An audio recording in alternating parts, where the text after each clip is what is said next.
All right, today we're diving into a book that will absolutely stick with you long after you've finished it.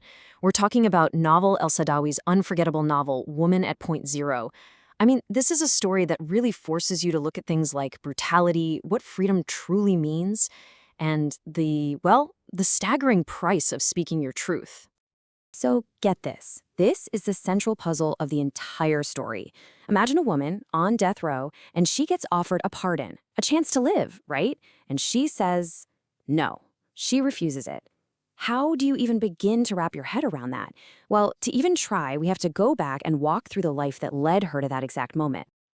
Right, so her saying no isn't just a simple refusal. It's so much more than that. It's this powerful act of defiance, so profound that it makes the author, and honestly, it makes us, just stop everything and really, really listen to what she has to say. So this quote here, it perfectly sets the stage. It introduces us to our two main figures. You got the narrator, who's a psychiatrist, and then you have the prisoner she's just completely captivated by, a woman named Firdaus. And you can feel it right from the start. The author just knows there's something different about this woman, something incredibly, undeniably real. Okay, so here's the scene. We're in Qanatir prison in Egypt. The psychiatrist, our narrator, she hears about this unbelievable prisoner, a woman who killed a man and is now just waiting for her execution. But here's the thing.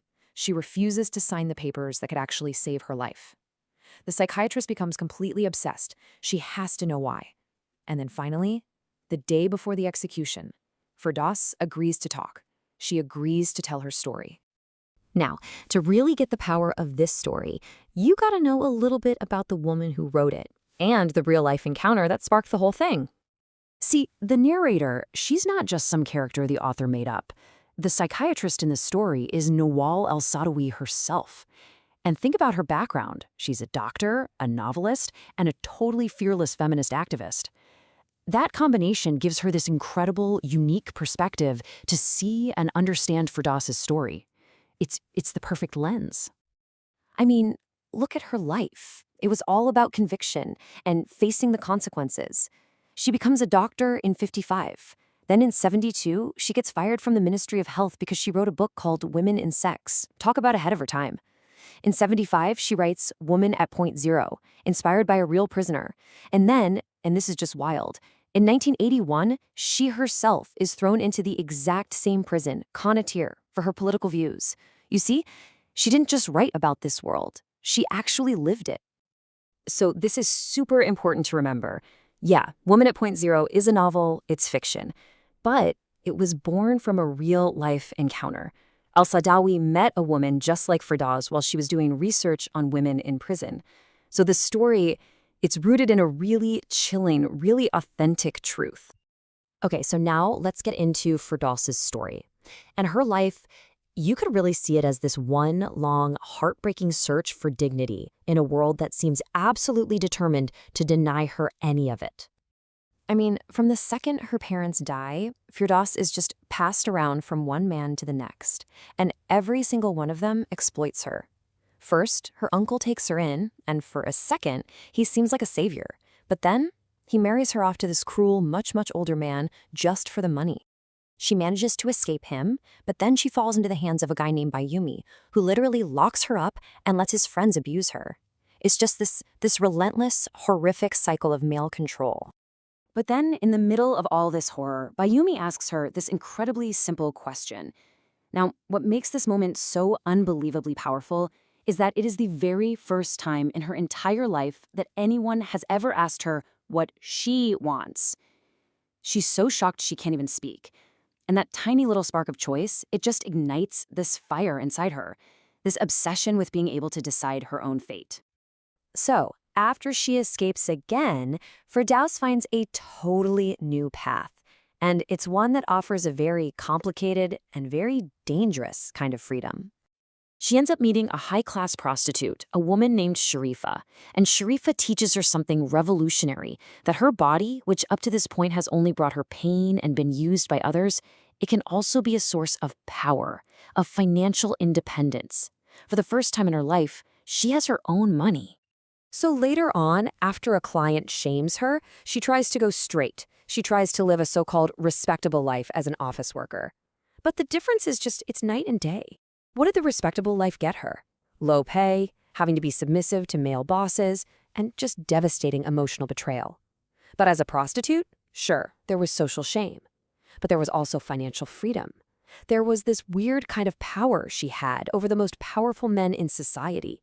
For the very first time, she was the one in control. And this right here, this is where the novel just flips the whole idea of respectability on its head. It argues it's not about morality at all. It's a trap. It's just a set of rules that men created to keep women submissive, powerless, and dependent. And boy, does Firdaus learn that lesson the hard way.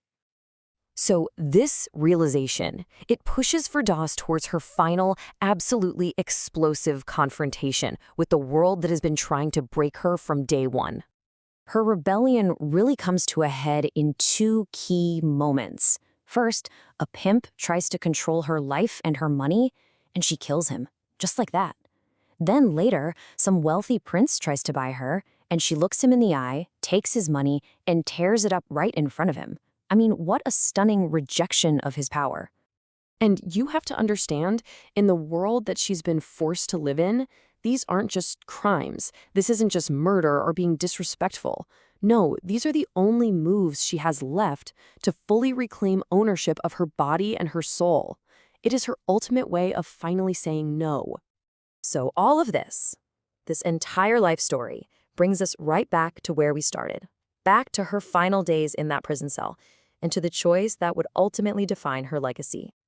In that last conversation with Nawal, Firdaus reveals this profound insight she's come to. She says, look, the system isn't executing me because I killed a man. They're executing me because I represent a truth that terrifies them, a truth that threatens their entire world.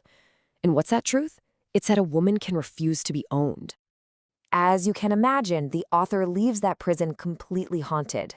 Firdaus's voice just echoes in her ears, because it represents a truth that is so raw, so powerful, it feels like it could tear down the very foundations of society. So let's go back to that first question we asked. Why on earth would she refuse the pardon? Well, because living would have meant going back into their system, playing by their rules again.